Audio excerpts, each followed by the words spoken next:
Boxing IQ. He's very good fighter. He's stronger. He is very compact. He is like a bull, you know. He's a smart guy. Well, Gennady Golovkin responds, and this is what he had to say, quote, he says, Terence Crawford won't have a problem with Canelo's power because he doesn't have any power. Bud could possibly be the end for him because Bud has what it takes. I'm not saying Bud will win, but I'm just saying he has what it takes. He's not afraid of Canelo. Gennady Golovkin recently made waves with his bold prediction for the upcoming clash between Canelo Alvarez and Terence Crawford. Golovkin suggested that Crawford won't have much trouble handling Canelo's power, arguing that, despite his reputation, Alvarez doesn't carry true one-punch knockout strength. Having shared the ring with Canelo 3 times, Golovkin said he hasn't seen dramatic changes in his style over the years. In contrast, he praised Crawford's adaptability and punching ability, noting that while every fight presents its own challenges, smart preparation gives Crawford a real edge. This is boxing. This is more interesting. Gennady, let me ask you this. You were there ringside. You saw Canelo. Yeah. Did he look better than what he did in the second fight with you? Does he look like he's improving and getting better? Marcos, I told you just, every opponent gives you different, every fight is different. Two fights I had, 2 fights with him. First fight and second fight is different, just. So you think I don't feel like, more power, more speed. No, he stayed the same. Golovkin has spent 36 rounds in the ring with Canelo Alvarez, which gives his opinion more weight than most. He argues that Canelo relies on flurries of combinations and flashy knockout attempts rather than true power punches that can break down an elite opponent. For Golovkin, this is not just casual talk, but insight gained through direct combat. He has tasted Canelo's best shots and remains convinced that they lack the kind of natural force one would expect from a fighter so widely feared for his strength. His point challenges the popular belief that Canelo is a devastating puncher, instead portraying him as a boxer who relies more on timing and volume than raw punching power. Golovkin weighs in as everybody's trying to gauge how this fight is going to play out. They anticipate this fight. They want to know how this fight is going to play out. And Gennady Golovkin gives his 2 cents. As his trainer, Abel has been on social media doing multiple interviews and stating that Terence Crawford is simply too small and he's going to lose, right? And Gennady Golovkin, as Abel Sanchez is saying that he's going to get knocked out, right? Because it's too much power. Well, but Gennady Golovkin responds, and this is what he had to say, quote, he says, Terence Crawford won't have a problem with Canelo's power because he doesn't have any power. He said, I fought Canelo at 160 and at 68, and I could say he has fast punches, he has fast combinations, but I wouldn't say there were a lot of power there, or power punches, or knockout punches.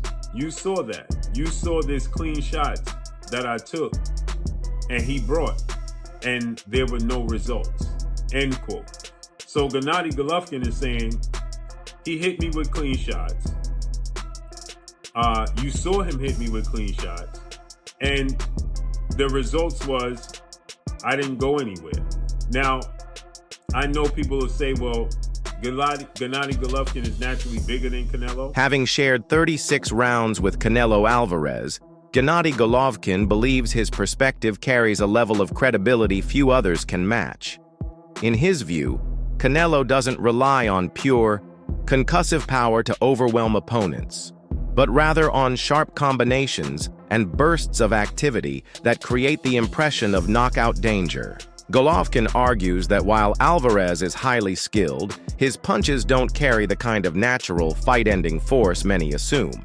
Instead, he sees Canelo as a fighter who depends more on precision, timing, and sustained output than sheer punching power. Boxing Dr. News. Hey boxing fans, remember the epic Golovkin-Canelo trilogy? Well, get this. GGG once spilled the tea on Canelo's punching power, and it's not what you'd expect. Picture this. 2 legends, 3 fights, and a whole lot of controversy. GGG said Canelo's punches were fast, but not knockout material. Can you believe it? He claimed those clean shots brought no results. Now, fast forward to today. GGG's been out of the ring since their last bout, but rumors are swirling about a comeback. Meanwhile, Canelo's gearing up for a massive showdown with Terence Crawford. The big question is, will Canelo prove GGG wrong and land that knockout punch? It's been a while since his last stoppage. The boxing world is buzzing, and we can't wait to see what happens next. Although Gennady Golovkin's former trainer has dismissed Terence Crawford's chances against Canelo Alvarez, Golovkin himself takes a more balanced stance. He acknowledges Crawford's technical ability and tactical awareness, noting that these qualities could pose genuine problems for Canelo. In Golovkin's eyes, the matchup may be far more competitive than some experts predict. And let's talk about what we do know about Canelo Alvarez bringing boots to training camp and what we can concur. First, you must understand that Saul Canelo Alvarez versus Terence Bud Crawford is September 13th. Okay, that's just a few weeks away. What, almost 3 weeks away, something like that. It's just a few weeks away. So to expect them to have hardcore sparring, like real sparring, where they're fighting each other and they're really just going hard and sparring, pause, I don't really see that happening, because you don't want a cut or anything, and you don't want anything to threaten the fight September 13th. Also, not only is Canelo Alvarez fighting soon, September 13th, but Boots Ennis, he has to fight against Lima come October. So you don't want Canelo Alvarez beating up on Boots either and cutting him or anything like that, blacking his eye or detached retina or anything like that. You don't want any incidents like that. So understand that they're probably sparring light to mid. They're definitely not going hard in there. Okay, pause. So we have to really put it aside that either one, I don't think Canelo will be beating the hell out of Boots or Boots beating the hell out of Canelo.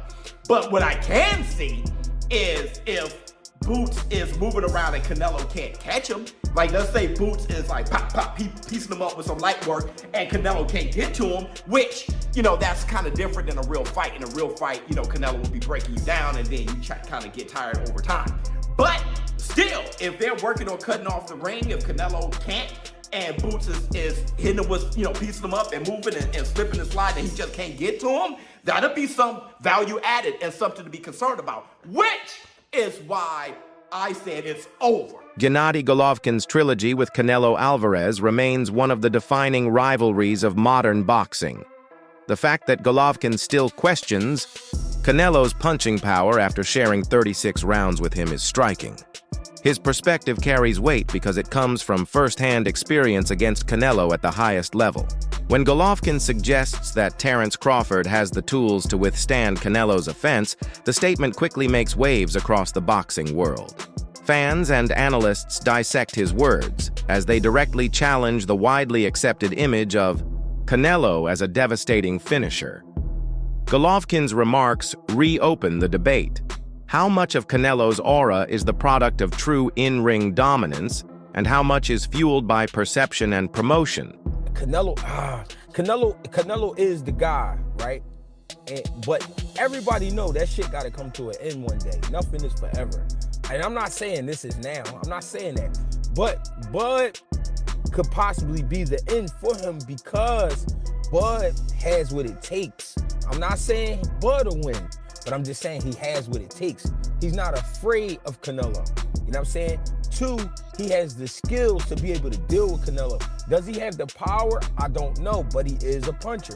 He's a puncher because his record says so. You know what I'm saying? Canelo is a puncher as well. So what I see is a great respect for each other, but after 4 rounds, I see a war breaking out. And whoever can stand it, meaning whoever can take that shit that's coming their way, that's who wins the fight. You know Man, I don't know if Bud wants that. I don't know if Bud wants a war with that dude. Yeah, I mean, but granted, he got a granted ass chin. But you saying he's a puncher because his record says so. So you gotta assume that you making the assumption that he can crack. Because Arrow said he can crack. That's what Arrow came out. Arrow, I think, said he thought, it was getting Canelo. I don't know whether that's, you know, him trying to pay him back for saying that, for what Terence said about him. This other fight, man, I got it in the title, man. And I appreciate you letting me pick your brain, man. Because I'm going to steal your predictions. And then I'm going to give you credit for it at the same time, dog. I ain't going to be like everybody else. I'm going to steal your shit and give you credit for it at the same time, dog. Devin, I'm starting to think, man, maybe Devin Haney's a little underrated, man. Going into this Brian Norman fight. Like, I've had my own personal issues with the dude and his pops, but that shit aside, the dude knows what he's doing in the boxing ring. He's been in there with a bunch of fights. He's a championship world-class level fighter, bro. Reports from training camp have added fresh intrigue to the buildup for this showdown. According to some outlets, Canelo Alvarez has taken a cautious approach in his sparring with Jaron "Boots" Ennis, focusing on conserving energy and avoiding unnecessary exchanges. While many view this as smart preparation, others speculate it could signal uncertainty about his readiness. More dramatic rumors even suggest that Canelo may have been caught clean and momentarily dropped during a session, struggling with Ennis's speed and explosiveness. Though unverified, these stories have fueled debate among fans and analysts.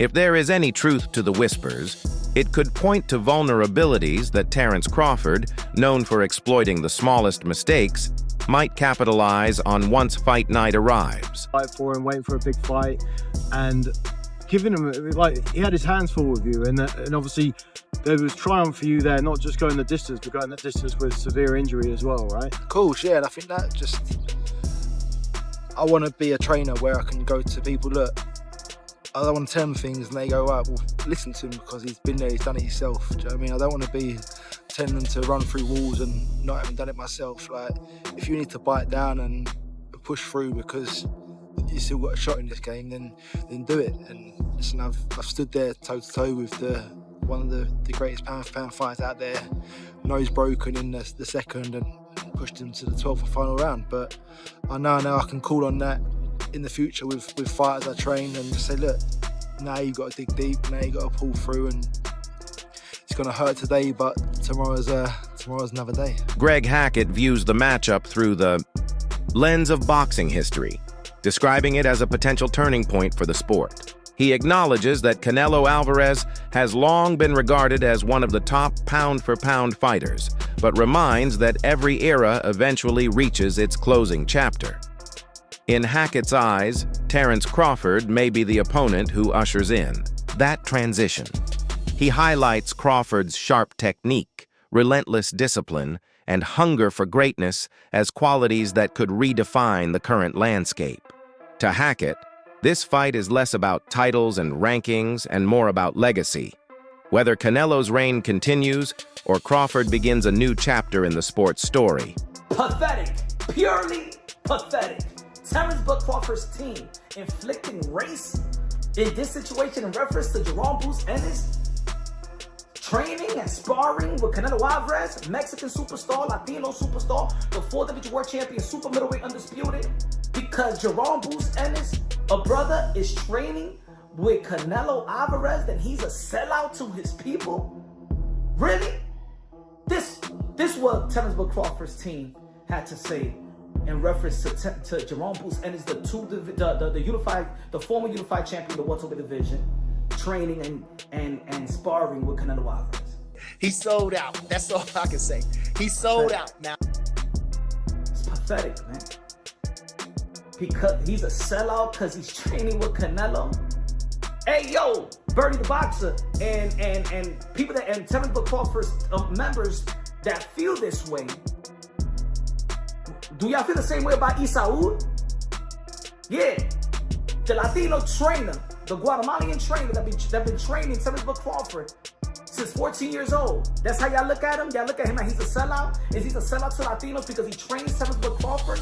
Yo, for real, I never heard that in the sport of boxing, where Latino trains with a black fighter and he's a sellout to Latinos. I never heard, I never seen it. Why is this self-victimhood, this ingrained hate that some blacks have for Latinos? John Ryder offers a unique angle based on his own sparring experiences with Canelo Alvarez. He recalls a grueling 12-round session that highlighted Canelo's relentless work rate and stamina. Ryder notes that the Mexican star is extremely difficult to wear down over long stretches, which helps explain why he's been able to compete at the elite level for so many years.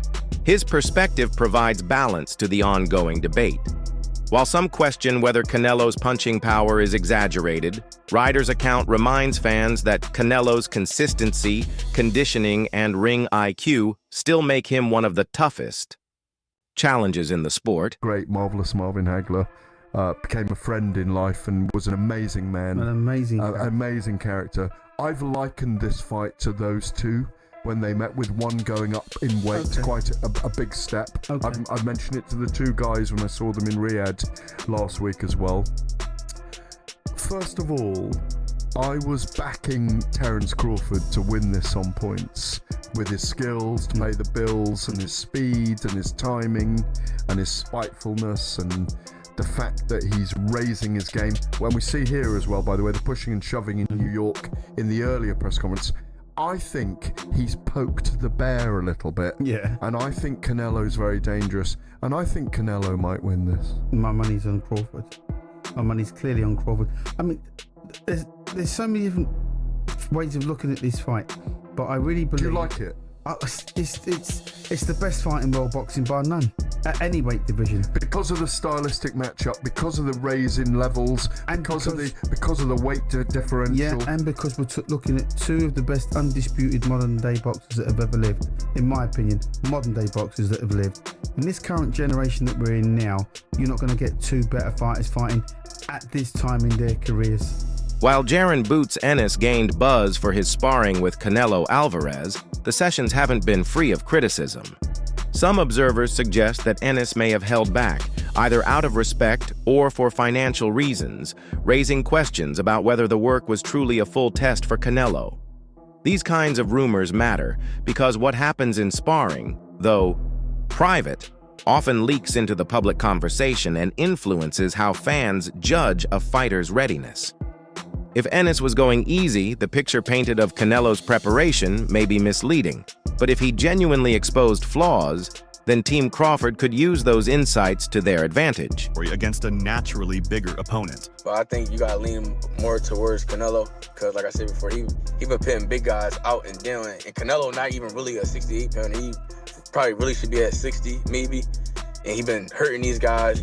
I think he be dropping these guys and things like that. So, and them guys be way bigger than him come fight night. I know that for sure. They be probably close to 200 pounds, and he dropping those guys like that. So, I don't know. It's gonna be a great fight. The fans want to see it. So, so be it. I think Crawford should take a warm-up fight.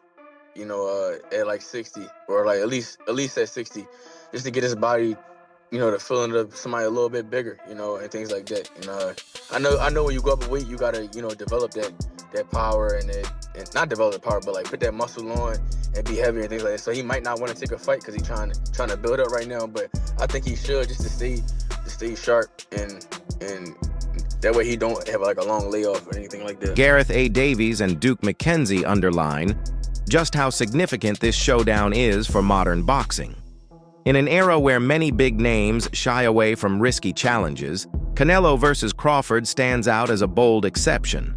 The fight brings together two elite technicians at the very peak of their craft, finally delivering the matchup fans have been demanding for years. For Davies and McKenzie, this isn't just another date on the boxing calendar. It's a defining clash where greatness collides with greatness. They emphasize that bouts of this magnitude are rare, the kind that etch themselves into history and shape legacies in real time. Crawford, huge fight September 13th. Who do you think's going to win that? I'm pulling for Crawford in this one. I think people was underestimating his strength right now and his size. And I think he's a little more hungry than Canelo. So let's see though, but I like both guys, but I'm a little closer to Crawford, so I want to see Crawford can take it. And lastly, quick mention on IBA Pro. Interesting concept that, people records aren't on the line. So I know in boxing, you know, people don't like risking their own and things. Do you feel like this is a step forward, so this could become a major player in boxing? I think it definitely can. I mean, any opportunity to make some money and build your repertoire and your arsenal. Gerald Miller adds his voice from a fighter's perspective, offering encouragement to Crawford.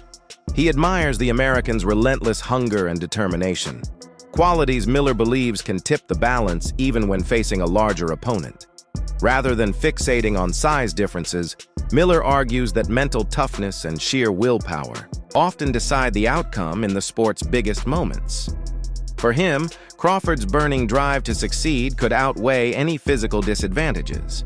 His stance injects optimism into the debate, reminding fans that many inside the boxing world still see Crawford as fully capable of delivering a career-defining upset. Understands that he has to be smart. And I think with this one specifically, it ain't just about being smart. He knows he has to look like he's never looked before, because again, if he doesn't and he beats Canelo, everybody's just gonna say, well, that's Crawford. You know, so I think he knows that this is the performance of a lifetime and everything has to look right. He knows in order for it to look right, he can't just go out there and let the dog go. The dog is, you know, he got to work his way up to the dog. Hey, show the clip real quick. I don't know if you showed it already, but this is the dog you're talking about right here, right? And so this is, I pulled this clip right here. I seen it on social media this morning. Don't do that. That's what I'm saying. And I pulled this clip, right? But this is Terence. That's who he is. He's not gonna swing on Canelo. He already know that part of the game. Many analysts agree that Crawford's approach inside the ring will be the true deciding factor. This bout is not merely a test of power, but of strategy and discipline, executing a plan that can minimize Canelo's natural advantages. Defeating a champion of Canelo's caliber would cement Crawford's place among boxing's all-time elite, silencing the last doubts about his legacy. To get there, Crawford must rely on his intelligence, timing, and ability to adapt rather than brute strength. Patience, precision, and control will be his weapons. If he can stay composed and expose the openings